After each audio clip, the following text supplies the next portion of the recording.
LeBron James, opisyal nang sinabi ni King LeBron na hindi na siya magiging bahagi ng Team USA sa susunod na Olympics. Ayon mismo kay LeBron ay hindi na nga raw niya nakikita ang kanyang sarili na maglalaro pa sa 2028 LA Olympics na gaganapin mismo sa Los Angeles. Sa madaling sabi mga idol, baka ito na ang huling pagkakataon na nakita natin na naglaro si LeBron sa Paris Olympics. Well, hindi naman nabigo ang ilang mga panatiko dahil sa kabila ng kanyang edad ay solido pa rin ang pinakita nitong paglalaro dito sa katatapos lang na Paris Olympics, kung saan nakapagtala siya ng 14.2 points, 6.8 rebounds, 8.5 assists. At dahil sa pagiging consistent ang laruan niya buong Olympics ay siya rin ang naitanghal bilang MVP sa Team USA.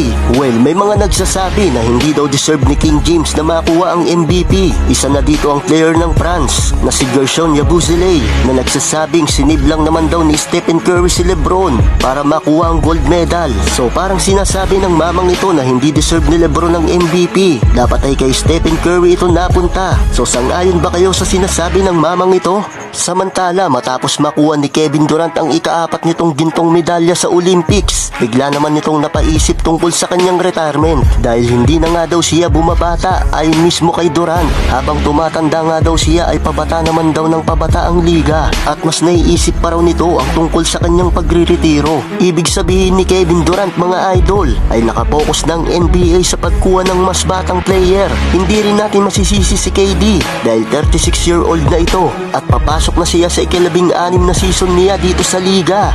Dahil sa sinabi nito ay marami nga ang nagsasabi na baka mauna pa raw ito magretiro kay LeBron na hanggang ngayon ay wala pa ring senyales ng pagtanda itong si Lolo Bron at ngayong season ay papasok na rin ito sa ika-22 season niya dito sa liga bilang oldest player sa kasaysayan ng NBA.